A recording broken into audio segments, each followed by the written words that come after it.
Alright, so we are back for part 2. This is GIMP. All I did was paste this in to GIMP.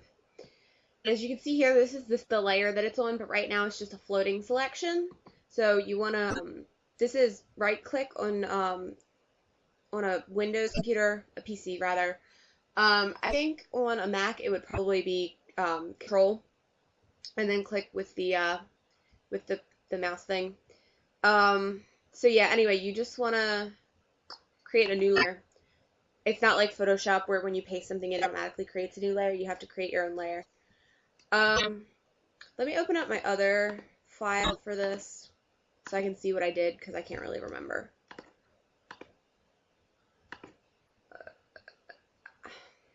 Give it a second. The Cam Studio thing makes my computer a little bit slow. The Cam Studio is what I'm recording this in. So now you can see all my computer files. Yay. Signatures. And this is the original one that I did. Where'd it go? There it is. That's what we're going for. So I think I'm going to have to change the colors on the other one a little bit. What I'm doing now is really, really simple, but you can also... I showed you how to change colors and stuff in the Earphone View program, but you can also do it in GIMP. So you just go to Colors, Brightness, Contrast. I'm just going to up the contrast some more. I'll leave the brightness alone, it's fine. And hue and saturation to decrease the saturation some more so it's more similar to the other one. That's pretty close. You can also do curves. I remember I did this for some reason, which increases different things. That makes it... This is like the gamma stuff, but this is how you do it in GIMP. It's probably fine the way it is. I'll just up it a little bit more. Alright, so now I'm going to fix Kevin's face because, actually I'm going to go back a little. There you go. This is your undo panel, which I just undid that with the control thing, but you can actually undo anything.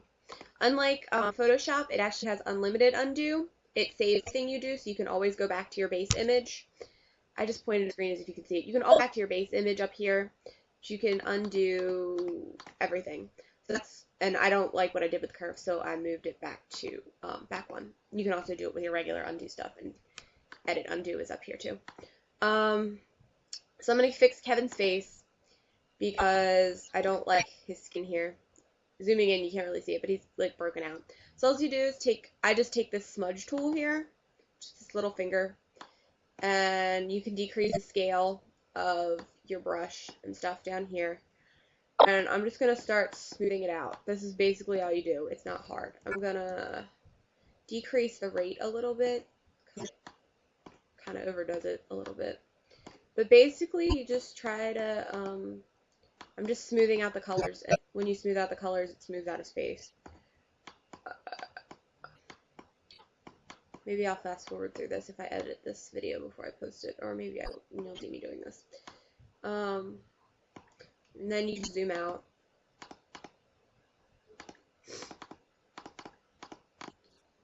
It's not like perfect. I'm going to fix it a little bit more, but it's better than what it was before, which I'll show you with the undo thing, what it used to look like, so you can see the difference. Fix around this part of his mouth too. There's probably more like complicated ways to do this, but honestly I find this is the easiest way. Let me throw a little blur into it. This is the blur sharpen tool, so it'll just smooth out the colors more.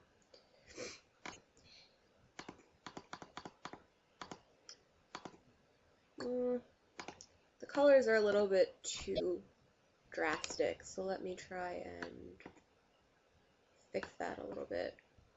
Sorry, I'm really anal about this kind of stuff. Oh, I'm increasing the rate instead of the scale. Bleh.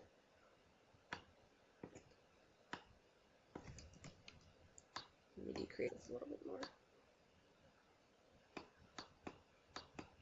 I just try to make it look as natural as if I didn't Photoshop it. Or GIMP it, I guess, but Photoshop is more how you would say that. Anyway. For all intents and purposes, that's probably good enough. The other one looks better. Let me show you the other one. The other one looks better, but for right now, this is fine.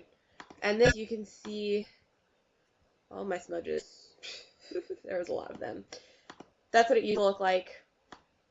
And that's what it looks like now. So it's better. I'm going to fix Eli too because this shot makes him look like an old man. So basically all I did is take these dark spots here, like right here, and like by his mouth, and just kind of smudge those out too. You can see the color gets lighter.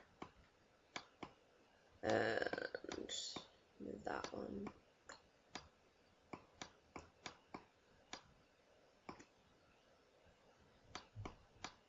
Alright, let's see how that looks. There's still a little bit at this part of the streak. I don't even know what that tool does.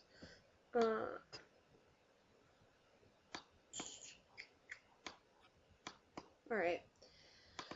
Let me see if I can find... Let me just go back to the original again. So this is what it looks like now, and that's what it used to look like. So you can see it like makes it look like he's frowning. But fix all that. There we go. A lot better. Still looking at this other one, the colors were a little bit less saturated, so I'm gonna fix that a little bit more. And you can actually change the saturation of each of the different colors if you click on the color. So I could desaturate the green or whatever, but there's not a whole lot of green. Let me try red. So you can see that's what it looks like when you desaturate the red. Okay, enough of that. And so I think our colors are fine now. They're close enough to the other one. And their faces are fixed and stuff. So basically now this is a really like simple SIG.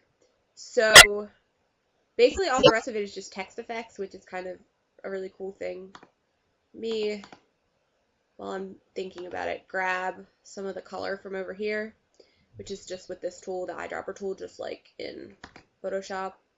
Get a good purple because that's what I'm going to use for the glow on the words later. I used to have one in here, but my gimp shut down. So that's probably good. That's pretty close to what I had before. Actually, let me take from the other one. I'll just take the color. Okay, it was close. Whoa, I keep hitting Facebook. This is the right one. Okay, so we're doing Korean words, so we get to watch me try to make Korean the correct way. Here's my Korean keyboard. Blah, blah, blah. Text box. There's where it shows up at. Let's see.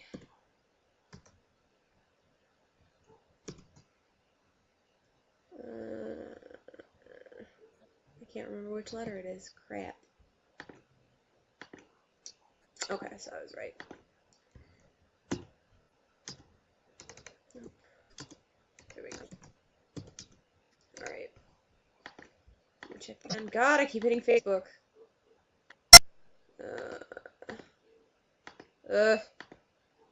Alright, there we go. I'm trying to figure out. Okay.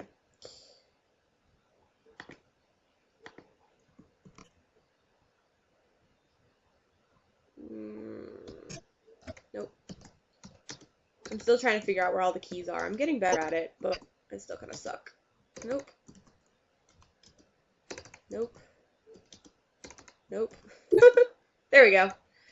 Alright, I think that's the right one. And then exclamation points. Yay. I don't know why they're not showing up in here, but they should be showing up in here. I guess... Oh, it's too big. And I'm going to change the font. This is how you change your font. You just click on the thing. I have a bunch of them. I used like a certain font that makes the Hangul look scripty. It's... Where is it? It's too big right now, that's why you can't see it. Let me change the font size a little bit. There it is. There's our lettering.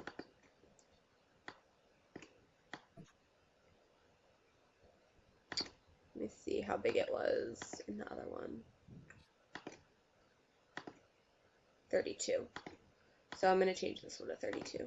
Oh, it's already 32. Hey, that was pretty close. Alright, so there is our Shikura. That's what it says. You know that.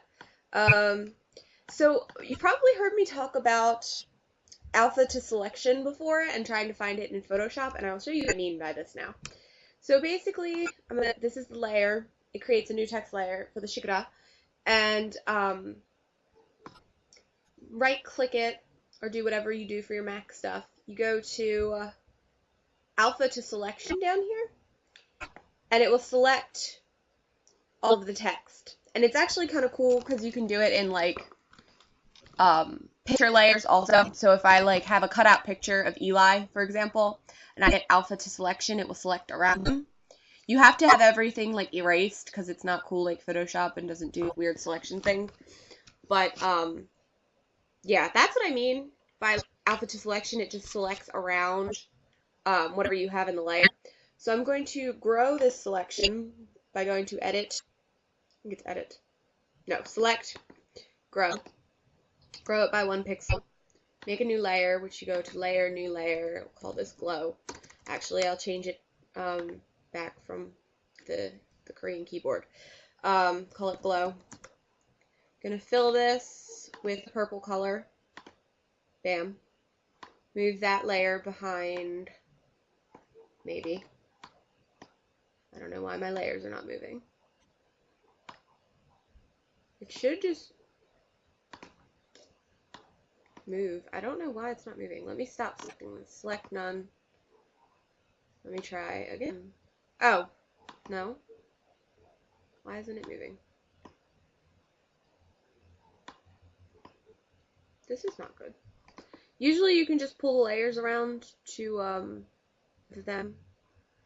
I think it's because of the Cam Studio thing it might not be letting me, but I need to be able to move my layers. Wow, this is such a major fail.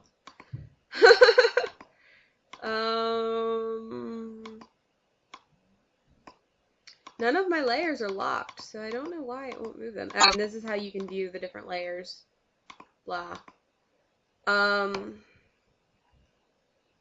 Wow. I don't know how to move these otherwise. Because merging it down is going to make one layer.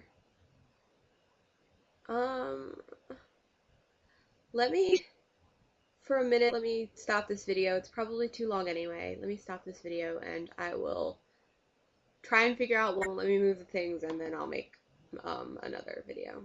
Yeah. Me.